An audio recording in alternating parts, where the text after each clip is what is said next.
Hello friends, good morning and welcome back to the new journey vlog. और आज की हमारी यात्रा होने वाली है काठगोदाम से लेकर दिल्ली तक उत्तरांचल संपर्क क्रांति एक्सप्रेस में। देख सकते हैं आप ट्रेन का बोर्ड। ट्रेन नंबर है 05036 जो कि चलती है काठगोदाम से लेकर दिल्ली, पुरानी दिल्ली स्टेशन के बीच में। और इस ट्रेन की एक खासियत ये है कि ये ऐसी पहली संपर्क क्रांति है, मतलब ऐसी इकलौती संपर्क क्रांति है जो कि ओनली चेयर कार और एसी चेयर कार के साथ चलती है। मतलब जितनी भी संपर्क क्रांति ट्रेनें हैं इंडियन रेलवे में, वो उनमें स्लीपर का एक ना एक कोच तो होता ही है। चाहे आप राजस्थान संपर्क क्रांति का एग्जांपल ले लो, लेकिन उत्तरांचल संपर्क क्रांति जो है ये इकलौती ऐसी ट्रेन है जो कि चेयर कार के साथ चलती है। मतलब इसमें स्लीपर का एक भी कोच नहीं है। एंड बात करूँ मैं आपसे इस ट्रेन की टाइमिंग की, तो इसका काठगोदाम से डिपार्चर का टाइम है 9:15 बजे सुबह के। एंड पुरानी दिल्ली पे इसका अराइवल का टाइम है दोपहर के 3:30 बजे। बीच में काफ़ी सारे स्टेशनों पर रुकती है ये, जिसमें से मेन है हल्द्वानी, लाल कुआं junction, Rudrapur city and many more stations, specially Moradabad. तो काठगोदाम से लेके मुरादाबाद या फिर रुद्रपुर सिटी तक का शायद जो है अनइलेक्ट्रीफाइड सेक्शन है, तो ये मुझे कवर करना है। एग्जैक्ट मुझे ध्यान नहीं है कि रुद्रपुर से लेके मुरादाबाद तक इलेक्ट्रिफिकेशन हो चुका है या नहीं हो चुका, क्योंकि रात का टाइम था तो मैंने इतना ध्यान नहीं दिया। अंधेरा था वैसे भी और सो गया था मैं। रानीखेत एक्सप्रेस की बात करूँगा वैसे। तो देखते हैं कैसा दिखता है ये काठगोदाम से लेके रुद्रपुर सिटी का अनइलेक्ट्रिफाइड सेक्शन। बहुत सुना इसके बारे में, बहुत खूबसूरत नज़ारे हैं। और खूबसूरत नज़ारों की बात करें तो मेरे पीछे भी आप देख सकते हैं पहाड़ वगैरह भरपूर है चारों तरफ काठगोदाम स्टेशन के। बहुत ही ब्यूटीफुल स्टेशन है ये। एंड इसका प्लेटफॉर्म नंबर 1 इतना क्लीन है, इतना साफ है कि उसको तारीफ करते हुए थक जाओगे। इतना क्लीन स्टेशन है वो, मतलब प्लेटफॉर्म नंबर 1। एंड अभी बज रहे हैं सुबह के 7। इस ट्रेन के डिपार्चर में अभी 1.5 घंटे 15 मिनट का टाइम है। तब तक के लिए मैं काठगोदाम पे आराम से घूम रहा हूँ, मस्त यहाँ के नज़ारे वगैरह देख रहा हूँ। मन नहीं कर रहा मतलब यहाँ से जाने का काठगोदाम से, क्योंकि इतना अच्छा स्टेशन है ये, इतना अच्छा व्यू यहाँ से देखने को मिलता है। एंड मैं जा रहा हूँ अभी ट्रेन के लोगों के पास एंड काठगोदाम के आउटर पे थोड़ा सा, बिकॉज 7:30 बजे का टाइम जो है वो है लखनऊ काठगोदाम एक्सप्रेस के अराइवल का, तो उसको जाके मैं कैप्चर करने वाला हूँ। एंड चलिए फिर मैं सीधा मिलता हूँ आपको लखनऊ काठगोदाम के अराइवल के साथ आगे काठगोदाम के आउटर पे।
मैं आ चुका हूँ अभी ट्रेन के अंदर और बज चुके हैं 9:15 यानी कि 8:45। एक्चुअली 8:44 हुए हैं और मैं आ गया हूँ ट्रेन के अंदर अपने कोच में, गेट के पास। काठगोदाम से ट्रेन का डिपार्चर का टाइम हो चुका है, सिग्नल ऑलरेडी दे दिया है।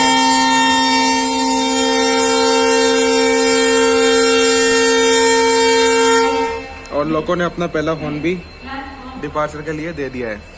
तो चलिए फिर आपको दिखाता हूँ मैं काठगोदाम से डिपार्चर के बाद खूबसूरत नज़ारे, बिकॉज हल्द्वानी का कर्व जो है वो देखने लायक चीज़ है सच में। एंड काठगोदाम से डिपार्चर लेंगे तो जो भी ये पहाड़ वगैरह आपको दिखाई देंगे बैकग्राउंड में, ये भी सच में देखने लायक चीज़ है एकदम। और मास्क मैंने थोड़ा सा नीचे कर लिया है, कॉन्फिडेंस ट्राई कर रहा हूँ अपना बेसिकली कि बोल पाता हूँ या नहीं बोल पाता मैं बिना मास्क के। और मेरे कोच में देख सकते हो सिर्फ मैं ही हूँ, कोई भी नहीं है। और वापस से मेरे कोच की जो लिवरी है वो है blue ICF coach, which is again best thing. वहाँ पे RPF वाला खड़ा है इसलिए उधर नहीं जाऊँगा, प्लेटफॉर्म की साइड में। इधर से थोड़ी बहुत ब्लॉगिंग करेंगे। मास्क मैंने अपना फिर से लगा लिया क्योंकि मुझे अपने पीले पीले दांत पसंद नहीं है ज़्यादा। जोक्स अपार्ट, चलिए फिर आपको दिखाता हूँ मैं काठगोदाम से ट्रेन का डिपार्चर खूबसूरत नज़ारों के साथ। एंड मैं आपसे मिलता हूँ हल्द्वानी स्टेशन पर।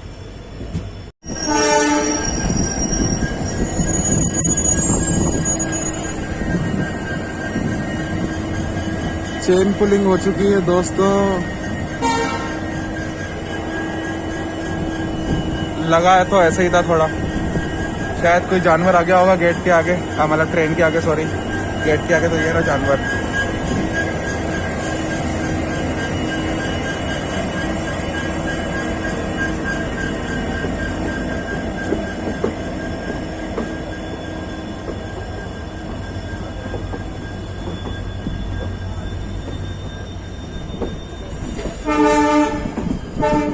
क्या हो रहा है आगे?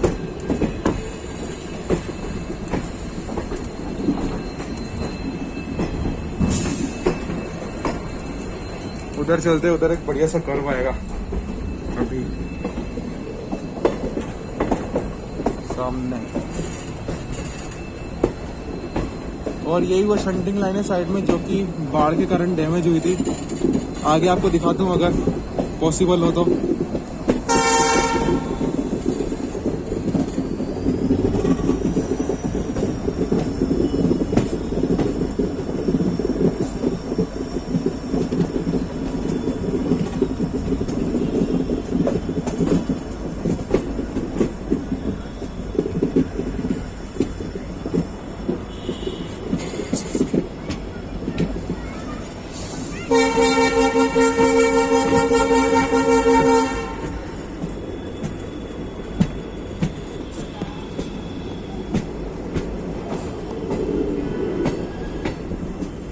और इसके पीछे जस्ट वो जगह है जहाँ से वो लाइन के नीचे से जमीन निकली थी।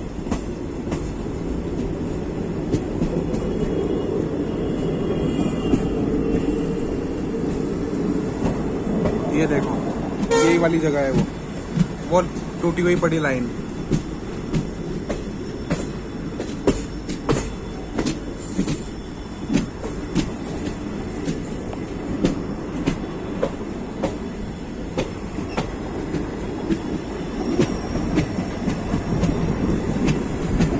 उस लड़के को देखो एक बार, ट्रेन के साथ पता नहीं क्यों भाग रहा है बराबर में। क्या पता ट्रेन में चढ़ेगा क्या करेगा, बेवकूफ़ एक नंबर का।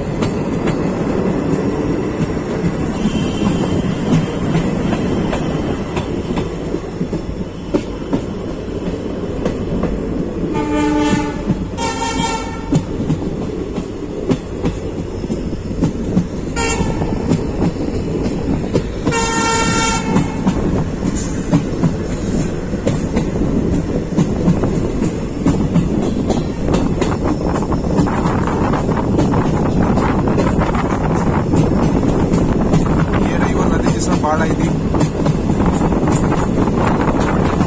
सूख चुकी है, अब तो बुरी है।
हल्द्वानी के आउटर पे इस ट्रेन को भी रोक दिया गया है।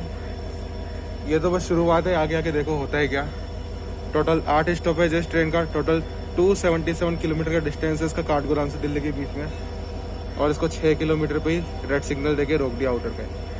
मेरे को लग रहा था कि संपर्क क्रांति होंगी, तो चलो देखते हैं कैसी प्रायोरिटी मिलती है इसको। लेकिन अगर इस टाइप की प्रायोरिटी मिलेगी संपर्क क्रांति एक्सप्रेस को, तो भाई साहब संपर्क क्रांति मत बोलो इसको, क्योंकि संपर्क क्रांति की जो प्रायोरिटी होती है वो सुपरफास्ट एक्सप्रेस ट्रेनों से सबसे ज़्यादा होती है। चलिए देखते हैं कितनी देर में इसको यहाँ से डिपार्चर देते हैं, और दे दिया इसको सिग्नल।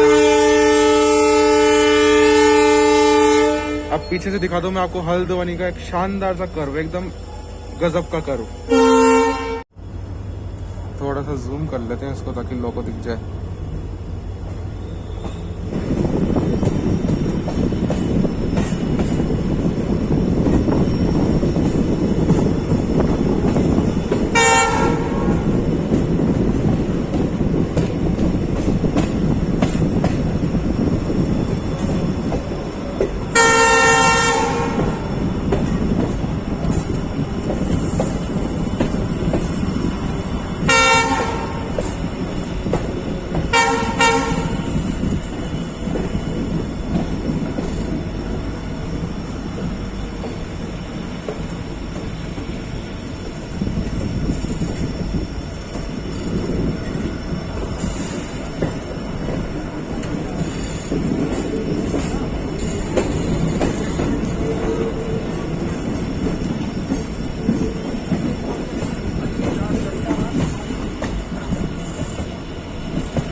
ये लड़के मेरा फोन छीनने की फिराक में थे।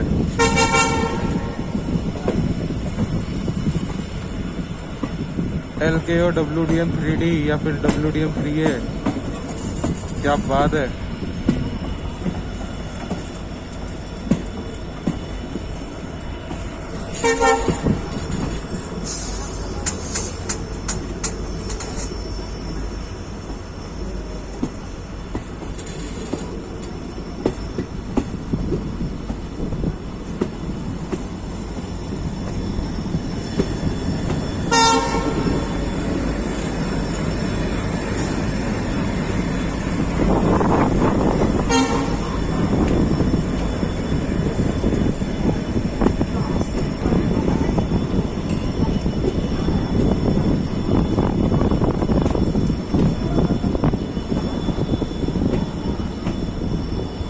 काठगोदाम के पहाड़ अभी भी थोड़े थोड़े दिख रहे हैं पीछे, बहुत हल्की सी झलक में। पता नहीं कैमरे में रिकॉर्ड हो पा रहे हैं या नहीं ठीक से।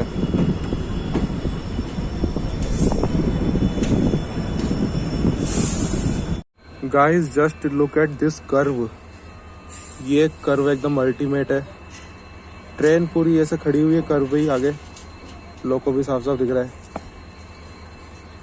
और डिपार्चर लेगी तो ट्रेन पूरी 90 डिग्री एंगल पे घूम जाएगी। अभी आगे पटरियों पे काम चल रहा है, इसलिए इसको डिपार्चर देने में थोड़ा टाइम लगा रहे हैं।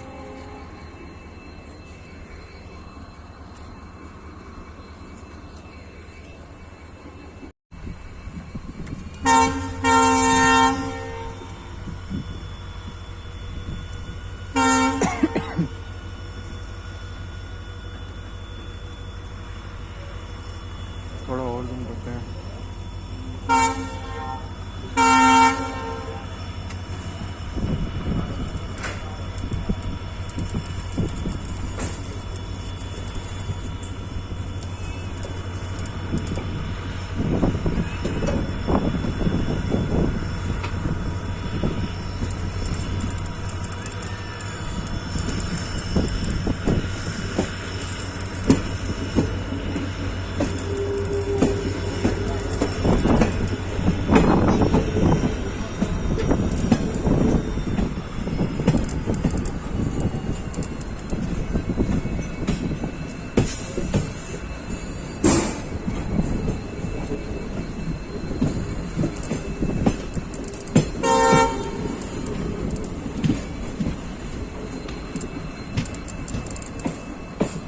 सारे कर्व का मजा खराब हो जाएगा अगर इधर इलेक्ट्रिफिकेशन हो गया तो।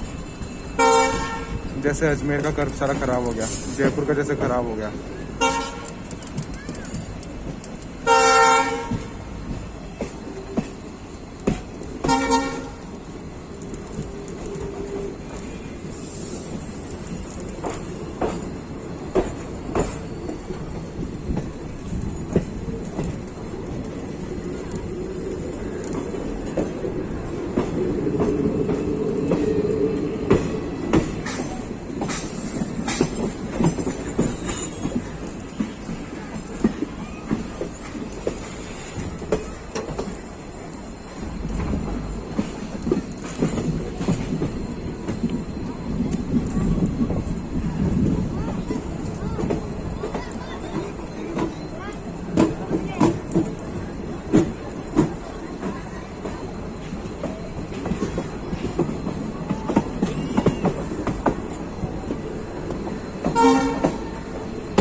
जो नहीं देखना चाहता था वही मुझे क्यों दिख रहा था। ये देखो, एक ये गया, एक अभी आ रहा है धीरे धीरे। सो गाइस, हल्द्वानी से लेके आगे पता नहीं कहाँ तक पॉल्स के लिए चैम्बर बनाना शुरू कर दिए हैं यहाँ पे। मतलब हल्द्वानी तक तो समझो हो जाएगा इलेक्ट्रिफिकेशन। काठगोदाम हल्द्वानी 6 किलोमीटर का सेक्शन बाकी बचेगा, क्योंकि काठगोदाम से हल्द्वानी तक अभी ऐसा कुछ देखा नहीं मैंने, पॉल्स वगैरह बनाए गए हों ऐसा कुछ। एक और पॉल्स के लिए चैम्बर, मतलब तैयारी पूरी कर रखी है इन्होंने यहाँ पे इलेक्ट्रिफिकेशन करने की। अच्छा हुआ मैं पहले आ गया यहाँ पे, वरना क्या पता। रानीखेत तो दिसंबर से कैंसिल है, तो मैं कह रहा था रानीखेत तो दिसंबर से कैंसिल है, मार्च के महीने तक। और आगे भी क्या भरोसा, मार्च के बाद भी उसको कैंसिल रखें। तो इस वक्त मैं काठगोदाम आ गया, ये बिल्कुल सही काम किया मैंने। बिकॉज मार्च में अगर आता तो शायद मेरे को यहाँ पे पोल्स दिखते, हो सकता था कि OHE भी दिखते पोल्स के साथ साथ, जो कि मैं नहीं चाहता था देखना। क्योंकि ये एक ऐसा अनइलेक्ट्रीफाइड सेक्शन है जिसको मैं कवर कर सकता था जितना जल्दी हो सके उतना जल्दी। बिकॉज मुझे NFR जाना था, अगरतला जाना था, वो भी अनइलेक्ट्रीफाइड था, लेकिन नहीं जा पाया मैं because of Covid protocols and all that process वगैरह जो भी थी NFR वालों की, नॉर्थ ईस्ट वालों की। तो इस कारण से अगरतला तो नहीं जा सका मैं, लेकिन काठगोदाम आ गया क्योंकि ये अनइलेक्ट्रीफाइड था। तो इसको जो है मैंने सेक्शन को कवर कर लिया अच्छे से। और बात करूं मैं आपसे इस ट्रेन की स्पीड की बिटवीन हल्द्वानी टू लाल कुआं जंक्शन, तो पता नहीं इस सेक्शन पे MPS ट्रेनों का 50 से ऊपर दे ही नहीं रखा। सुबह रानीखेत भी 50 से ऊपर नहीं भाग रही थी, अभी ये ट्रेन भी 50 से ऊपर नहीं भाग रही है। मेरे को लगता है कि ये सेक्शन पे MPS ही 50 का है। बाकी हमको रोक दिया अभी यहाँ पे लाल कुआं जंक्शन के आउटर पे। देखते हैं कितनी देर में पहुँचाते हैं लाल कुआं जंक्शन।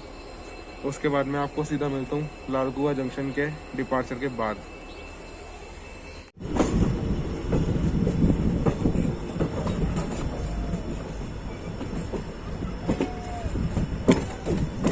लाल कुआं जंक्शन का यार्ड बहुत बड़ा दिख रहा है मुझे। सोचा नहीं था कि लाल कुआं जंक्शन का यार्ड इतना बड़ा होगा। 1 2 3 4 लाइनें हैं यहाँ पे। 5वीं मेन लाइन, 6ठी वो लाइन जिस पे हम जा रहे हैं अभी।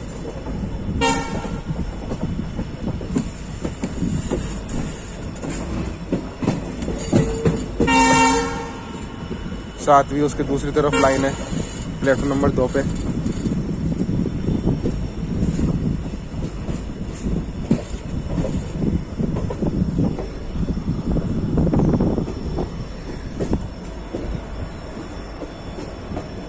ये देखो पॉल्स लगाने की तैयारी यहाँ पे कर चुके हैं पूरी। पॉल्स भी लाके यहाँ पे पटक दिए लाल कुआं जंक्शन के यार्ड में। मतलब भैया जल्दी इलेक्ट्रिफिकेशन होने वाला है यहाँ पे, ये बात तो कंफर्म है। लाल कुआं जंक्शनम संस्कृत में लिखा है, क्या बात है। देखो जरा जंक्शनम।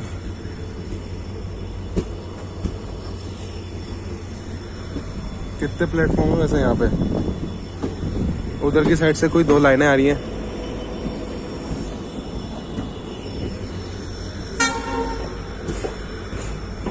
एक, दो, तीन, चार, 5 प्लेटफॉर्म है इस स्टेशन के। क्या बात है।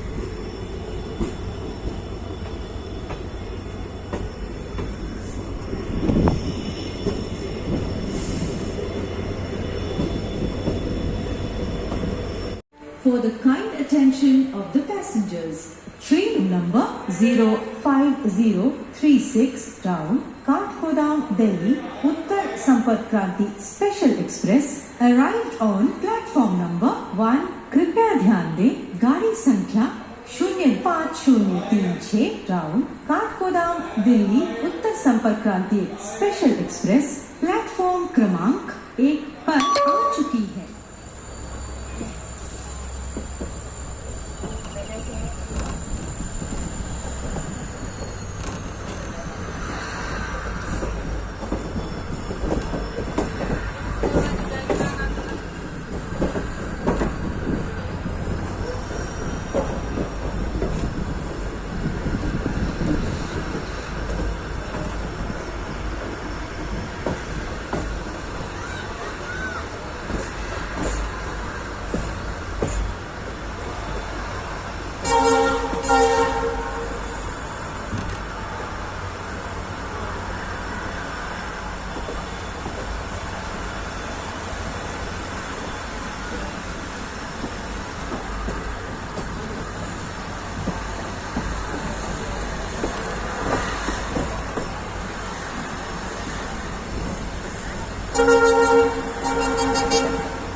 Station 3, train number 05036, express from Kathgodam via Haldwani, Rudhipur to Delhi via Amroha, Ghaziabad is standing on platform number 1. Passenger are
Howrah Jammu Tawi express Kathgodam से चलकर पुरानी दिल्ली को जाने वाली एक्सप्रेस।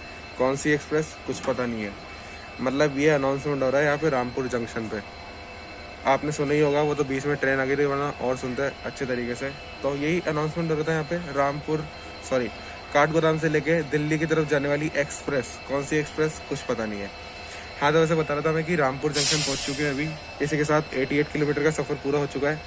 और कहने की संपर्क क्रांति ट्रेन है, बस ये नाम की संपर्क क्रांति है, बाकी लक्षण इसके संपर्क क्रांति वाले बिल्कुल भी नहीं है। क्योंकि 88 किलोमीटर में इसके 5 स्टॉपेज, काठगोदाम के बाद हल्द्वानी, लाल कुआं जंक्शन, रुद्रपुर सिटी, बीच में एक और था बिलासपुर, और ये 5वां रामपुर जंक्शन है। इसके बाद मुरादाबाद जंक्शन आएगा। और ऑक्यूपेंसी की बात करूँ अगर मैं आपसे इस ट्रेन की, तो मुझे लग रहा था रिजर्वेशन कराने से पहले कि क्योंकि मैं फेस्टिवल सीजन के टाइम पे ट्रैवल कर रहा हूँ, तो इस ट्रेन में अच्छी खासी भीड़ रहेगी, जगह नहीं मिलेगी इसमें गेट पे खड़े रहने की या पैर रखने की, ऐसा कुछ। लेकिन ऐसा कुछ नहीं है, बढ़िया ट्रेन, आराम से ठीक ठाक क्राउड लेके चल रही है। सब सीट खाली है, मतलब सब सीट तो खाली नहीं है, लेकिन कुछ कुछ सीटें खाली भी है। एंड रामपुर जंक्शन के बाद जो है मुरादाबाद स्टेशन पे मिलूंगा मैं आपको सीधा। बीच में हर एक स्टेशन रिकॉर्ड नहीं कर रहा मैं, मेजर स्टेशन से रिकॉर्ड कर रहा हूँ। और असली मज़ा आएगा मुरादाबाद के बाद, क्योंकि मुरादाबाद के बाद एक ही स्टॉपेज है इस ट्रेन का, और उसके बाद सीधा गाजियाबाद पे रुकेगी। मतलब 100 किलोमीटर का इसका नॉन स्टॉप रहना है। तब पता चलेगा कि ये संपर्क क्रांति कहलाने के लायक है या नहीं है। तो चलिए फिर, बहुत हो गई बातें, एंड मैं आपसे मिलता हूँ अभी सीधा मुरादाबाद जंक्शन पे।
पकोड़े कापी लो पकोड़े कापी लो पकोड़ा समोसे खाओ 20 का 2 खाओ